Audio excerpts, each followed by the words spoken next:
Evangelho de Nosso Senhor Jesus Cristo. Hoje, dia 13 de janeiro, sábado, assim nos fala segundo São Marcos. Passamos a ouvir no Espírito Santo que guie a nossa leitura no Evangelho de hoje. Alguns doutores da lei, que eram fariseus, viram que Jesus estava comendo com os pecadores e cobradores de impostos. Então eles perguntaram aos discípulos por que ele come com os cobradores de impostos e pecadores. Tendo ouvido, Jesus respondeu-lhes: não são as pessoas sadias que precisam de remédio, de médico, mas os doentes. Eu não vim para chamar os justos, mas sim os pecadores. Primeiro é importante esclarecer que quando Jesus disse que não veio para chamar os justos, é porque os justos já estão no caminho do reino de Deus, já estão cuidando do seu espaço nesse novo reino. Aqui um período transitório, como a gente está vendo aí, 60, 70, 80, 100 anos.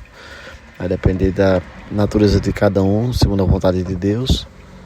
E quando ele fala que veio para chamar os pecadores, e por isso que ele devia estar no meio deles, ele reconhece a importância que essa turma precisa de orientação, que nós precisamos de orientação para podermos ajustar os nossos valores e com os valores ajustados, nas decisões que devemos tomar no dia a dia para diversos assuntos, podermos com esses valores ajustados tomarmos as melhores decisões e caminhos possíveis.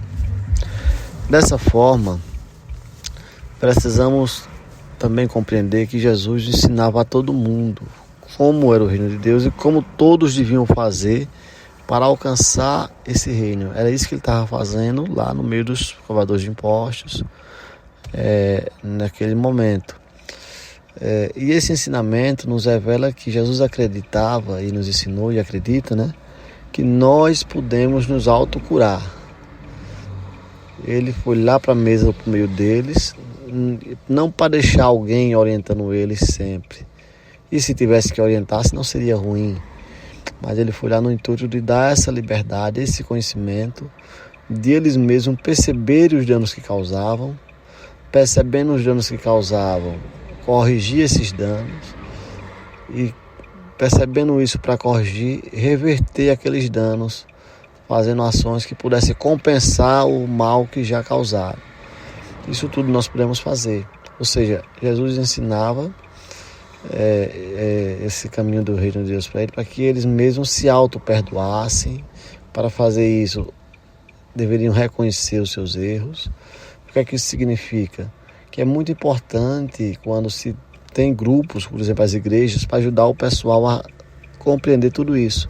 Mas não significa, no meu ponto de vista, que apenas as igrejas é quem consegue a salvação de uma pessoa, mas sim cada um de nós. Se eu faço um exame de consciência, reconheço o meu erro, ao reconhecer meu erro, coloco na mão de Deus, peço um perdão interno. Ao fazer isso, reconheço a prática errada e vou lá e procuro ajustar a minha conduta, procurando desfazer o problema que causei. Deus com toda certeza vai ver aquilo ali, a natureza vai ver aquilo ali e a minha boa ação vai se transformar em boas consequências. Consequentemente, eu me liberto de um erro e já entro no acerto, ganho duas vezes.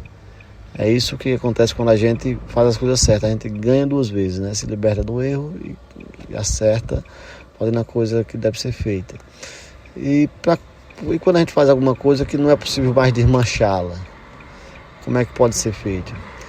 Nesse caso eu acredito que a gente deve fazer alguma coisa equivalente ao dano, equivalente e maior, de preferência, na intenção de, colocando na mão de Deus, receber esse perdão, tanto espiritual, da ação que a gente fez, como também da reparação que a gente está promovendo por reconhecer o erro que fez. Fazendo isso, eu acredito que estaremos sim perdoados e ganharemos duas vezes, porque saímos do erro e teremos consequências boas pelas boas ações que tivemos. E quem não consegue fazer isso sozinho, a orientação das igrejas que se realmente ajude de boa vontade é bem-vinda também. Então, assim, Jesus está no meio dos cobradores de impostos, era para ensinar isso a eles, que eles deviam ver suas ações, rever e fazer com que os danos causados fossem reajustados para que eles pudessem seguir a caminhada. Assim é para todos nós no nosso dia a dia.